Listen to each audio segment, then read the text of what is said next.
चलिए, प्रकाश ज्ञान सागर में आप सभी बच्चों का हार्दिक हार्दिक स्वागत है। आज बहुत खुशी की बात है कि आज 12th का बायोलॉजी शुरू होने जा रहा है। यहाँ पे जो 12th के सभी बच्चे हैं उनको 12th के बायोलॉजी क्लास का लगातार यहाँ पे पढ़ाई कराया जाएगा। इसके साथ साथ जो महत्वपूर्ण क्वेश्चन आंसर हैं उसको भी बताया जाएगा, आपको समझाया जाएगा।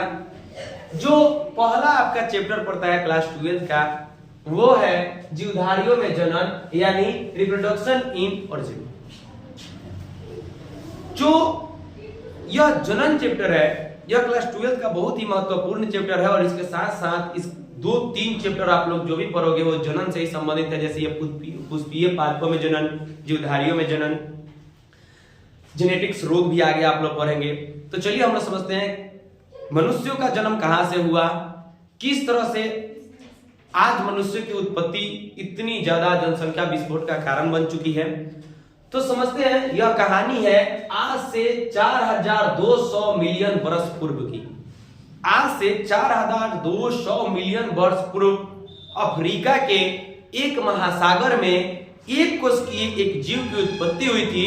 माना जाता है कि जीवन का उत्पत्ति अफ्रीका के उसी महासागर से हुआ था 4200 मिलियन वर्ष पूर्व।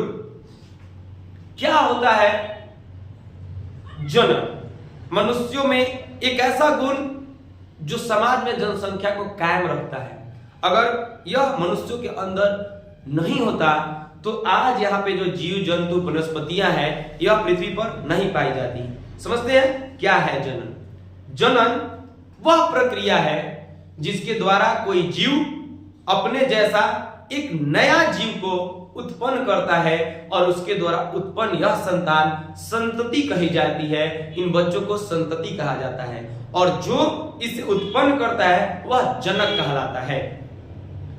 जनन मुख्यतः 2 प्रकार की होती है। एक अलैंगिक जनन, इसमें पूरे शरीर का विकास नहीं हो पाता है। इसमें एक कोशिकीय जीव मोनेरा और शैवाल भाग लेते हैं, छोटे मोटे पेड़ पौधे भी भाग लेते हैं।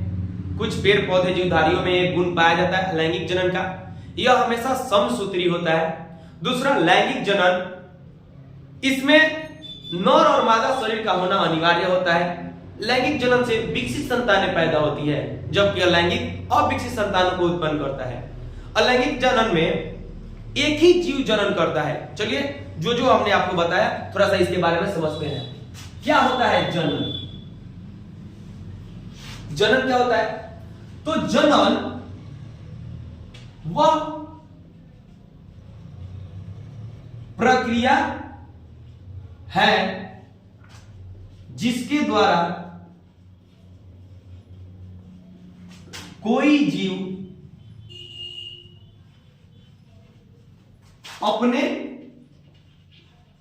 जैसे किसी छोटे जीव को उत्पन्न करता है। जनन वह प्रक्रिया है जिसके द्वारा कोई जीव अपने जैसे किसी छोटे जीव को उत्पन्न करने का कार्य करता है। आगे, यह जीव जो उत्पन्न होता है अर्थात उत्पन्न जीव संतति, संतति मतलब बच्चे, बच्चे या संतान कही जाती है, कही जाती है। मतलब मान लीजिए कोई यह जीव है, इसने आगे चल के जनन किया और जनन से 2 नए जीवों को उत्पन्न किया तो यह जनक कहलाता है, जन्म देने वाला, और यह संतति कही जाएगी अर्थात संतान कही जाती है, संतति कही जाती है। ठीक है, आगे जनन कितने प्रकार का होता है? जनन, जनन के प्रकार, जनन कितने प्रकार का होता है? तो जनन मुख्यतः 2 प्रकार से हमेशा होता है। एक को कहते हैं अलैंगिक जनन, और दूसरा का को लैंगिक जनन।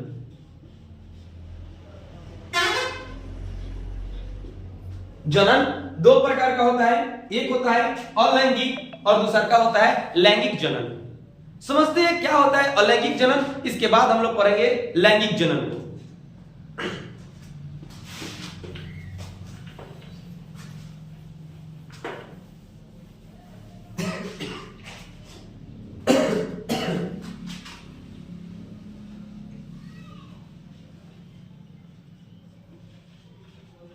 अलैंगिक जनन, जब कोई जीव, सबसे पहली बात यह जान लीजिएगा कि अलैंगिक जनन करने में नर और मादा दोनों जीवों की जरूरत नहीं होती है। इसमें एक ही जीव, नर का और नारी दोनों के गुण उसमें मौजूद होता है। मतलब कि इसमें नर नारी को मतलब ही ना कि अलग अलग इसका शरीर होगा, एक ही जीव अपने में बंटवारा कर लेगा शरीर का और दो नए जीव को उत्पन्न कर देगा, उसे हम अलैंगिक जनन कहते हैं।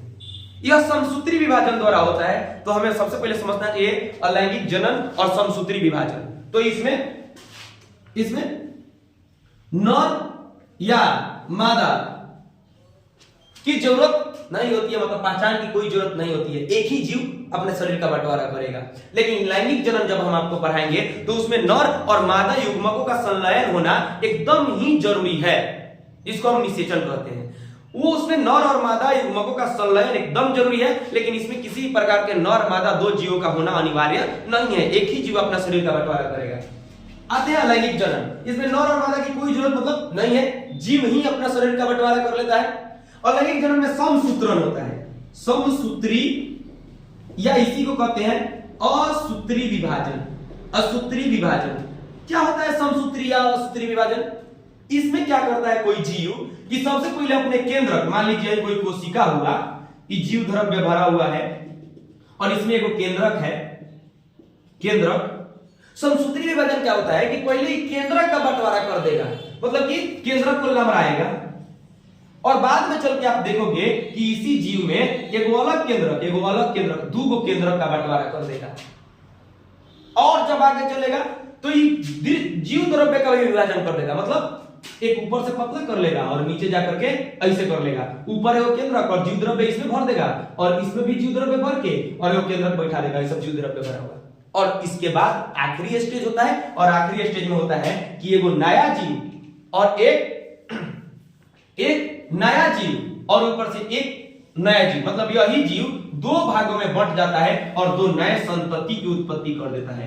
यह संतति इसका, इस संतति में एगो केंद्रक रहेगा और बाकी सब जीव द्रव्य बने होंगे। इस तरह से यह जीव निर्माण करता है। तो देखिए सबसे पहले केंद्रक का विभाजन हुआ, केंद्रक, और उसके बाद जीव द्रव्य का विभाजन हुआ। तो विभाजन की, कोशिका विभाजन की वह प्रक्रिया जिसमें पहले केंद्रक का विभाजन होता है, उसके बाद जीव द्रव्य का विभाजन कर दिया जाता है। तो ऐसे विभाजन को, कोशिका के इस विभाजन को समसूत्री या असूत्री विभाजन कहते हैं। यह आप लोग समझ गए। एक कोशिका है, कोशिका पहले केंद्रक को बढ़ा देगी, केंद्रक बढ़ जाएगा, धीरे धीरे केंद्रक को तोड़ करके दो भाग में बांटेगी, अपनी लंबाई बढ़ा देगी, बीच में पतला हो जाएगा और कोशिका बगल बगल में क्या हो जाएगा, बड़ा हो जाएगा। बीच वाला भाग धीरे धीरे पतला होते होते होते एक दिन ऐसा आएगा कि यह टूट जाएगा और टूट करके दो नए स्वतंत्र जीव बना देगा, जीव द्रव्य का भी बंटवारा हो जाएगा। और कोशिका के इसी विभाजन को असूत्री या समसूत्री विभाजन के नाम से जाना जाता है। चलिए हम लोग आगे पढ़ते हैं अलैंगिक जनन। ये आपको समझ में आ गया होगा, ये हमने बस समझाने के लिए बनाया था फिगर।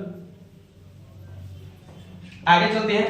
इस समसूत्री या असूत्री विभाजन द्वारा अलैंगिक प्रजनन होता है। अलैंगिक प्रजनन क्या है? तो इसमें लिखेंगे प्रजनन की वह विधि, प्रजनन की वह विधि जिसमें एक ही जीव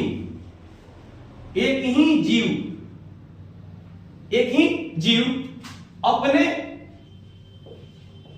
शरीर को बांटकर नए जीवों को उत्पन्न करता है। इसमें दो जीवों का होना अनिवार्य नहीं है, मतलब कि नर मादा होना जरूरी नहीं है। एक ही जीव क्या करेगा कि अपने शरीर को भागों में बांट लेगा और इसके द्वारा क्या करेगा, नया एगो जीव का उत्पन्न करेगा। इसे हम कहते हैं अलैंगिक प्रजनन।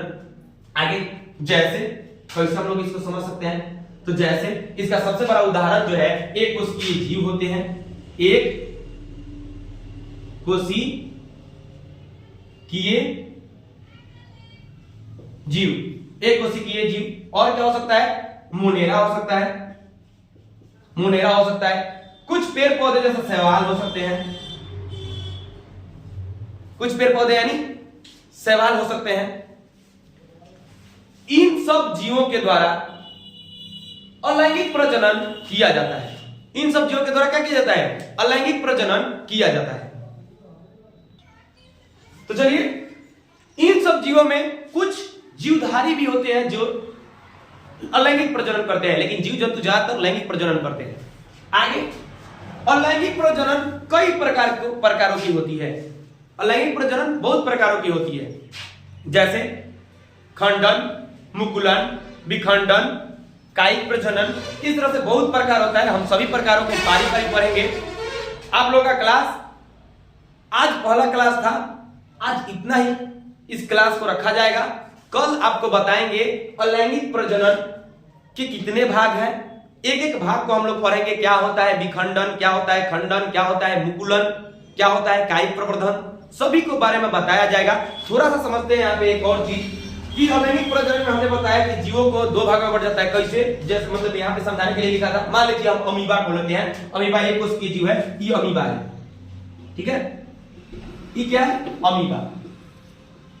अमीबा जब अमीबा देखता है कि बहुत बढ़िया अनुकूल परिस्थिति है प्रजनन की, तो वो क्या करता है कि अपने शरीर का बंटवारा करने लगता है। और सबसे पहले किसका बंटवारा करेगा बताइए आप लोग, तो सबसे पहले बंटवारा करेगा ही केंद्रक का, केंद्रक को बढ़ा देगा, ठीक है। केंद्रक को इसने क्या कर दिया, बढ़ा दिया। आगे चल के केंद्रक को तोड़ने का ही काम करेगा। केंद्रक क्या कर देगा, तोड़ने का काम करेगा, केंद्रक को तोड़ने का काम करेगा। आगे चल के केंद्रक को क्या कर देगा, तोड़ देगा। इसके बाद यह जीव द्रव्य का विभाजन करेगा। तो जीव द्रव्य का विभाजन क्या करता है कि ऊपर से एकदम से अब एगो केंद्रक ऊपर चला जाएगा और जीव द्रव्य, और नीचे केंद्रक और जीव द्रव्य भर जाएगा। इसका लास्ट स्टेज होता है कि ये एक अलग अमीबा बन जाएगा और यह एक अलग अमीबा बन जाएगा। इसको जनक कहते हैं। इसको क्या कहते हैं बबुआ, जनक। और ई आप लोग का क्या निकल क्या गया, संतति। ई क्या बन गया, संतति। संतति मतलब संतान। यहाँ पे अमीबा ने संतान को बना दिया। कै को संतान, एक और दो को संतान बन गया। एक ही अमीबा बढ़ करके दो को संतान में बन गया। यानी कि अगर कोई आपसे पूछे कि बताइए दुनिया में वो कौन सा चीज है जो हमेशा जीवित रहता है, तो आप बताइएगा एक कोशिकीय जीव। एक कोशिकीय जीव कभी नहीं मरते हैं, वो अपने शरीर का बंटवारा करके दो अलग अलग संतान और नए रूप में फिर से जन्म ले लेते हैं। चलिए आज का क्लास यही समाप्त करते हैं। अगर वीडियो आपको अच्छी लगी हो तो लाइक और सब्सक्राइब करिएगा। आगे आपको 12th का बायोलॉजी का, केवल बायोलॉजी का पूरा बैच चलाया जाएगा। कुछ समय बाद हो सकता है कि आपको इसी YouTube चैनल पर फिजिक्स और केमिस्ट्री का क्लास उपलब्ध करा दिया जाएगा 5 से 7 दिन बाद। जय हिंद, जय भारत।